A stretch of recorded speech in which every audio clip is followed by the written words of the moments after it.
mas-uuliyiinta maamulka gobolka Togdheer iyo qaar ka mid ah dadweynaha gobolka Togdheer oo kulan warbaahineed ku qabtay xarunta maamulka gobolka Togdheer ayaa taageeray khudbadii madaxweynaha Soomaaliland Mudane Muuse Biixi Cabdi uu ka jeediyay shirka wada hadallada Soomaaliland iyo Soomaaliya ee ka furmay dalka Djibouti.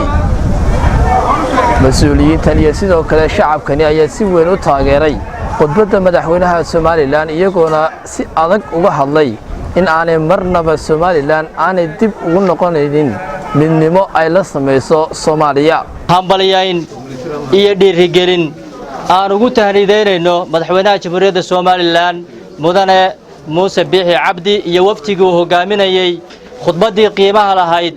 ee geesinimada lahayd ee xigmadda ku fadhiday ayaa waxay ahayd mid naga turjumaysa haddaan nahay dawladda Soomaaliland iyo shacabkeedaba. aad iyo aad baan ugu hambalyeynaa waxaan leenahay madaxweyne hambalyo ayaan ku leenahay go'aanka geesinimada leh raganimada leh waana kugu ogeyn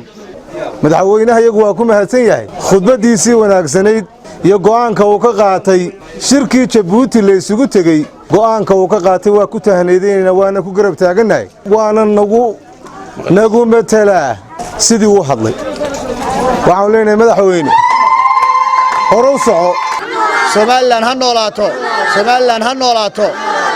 gobolada Soomaaliya ayaan wali saysan waxaan leenahay idinku isu tashado is iimaansada gobol meeshani way tagtay dibna loo soo celin kari maayo lana gaari maayo shacab iyo madaxweyne iyo qaran baa wada haysta ciidamada qaranka ee Soomaaliland ee qalabka sidee Soomaaliland guud ahaan waa ciidamada ugu dishibliinka wanaagsan leh ciidamada adduunka marka la eego dalalka waaweyn ma leh Soomaaliland wadal maanta isku tashaday weey cidna ma daba fadhido ma aha mid aynu cayaar iyo si hawl yar midna gacanteena uga baxaya ma aha mowqifka adag ee siyaasadeed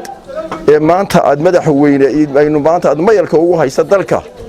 waan kugu hambalyeynaa madaxweynaha Jamhuuriyadda Soomaaliland Mudane Muuse Biixi Cabdi iyo waftigii hogaaminayay ee tagay shirkii Djibouti madaxweynaha oo run ahaan hadalkiisu uu noqday mid lagu diirsanayo waanu kugu hambalyeynaa madaxweyne waanu kugu hambalyeynaa adaygaagii iyo khudbadii aad jeedisay macaankeedii iyo wanaageedii waa khudbadii uu ka taariikhi ahayd uu ka jeediyay madaxweynaha qaranka Jamhuuriyadda Soomaaliland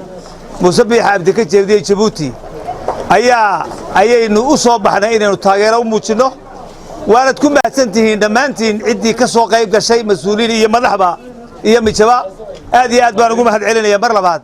difaac baynu diyaar u nahay inaynu u horno dhiigeenna soo dhab maaha soo run maaha kooday daruur curatay iyo dunya toban nooca badadiin daryeelkiiyo nimcada daayinina siiyay calankeenna doogiisa iyo dahabka buurteenna xamdu mahad wax lagu diirsadiyo sharaf dalkeenna leh bariga sanaag iyo buuhoodle waxa weeyaan Soomaaliland waana dhulku sheeganayay laacaynaba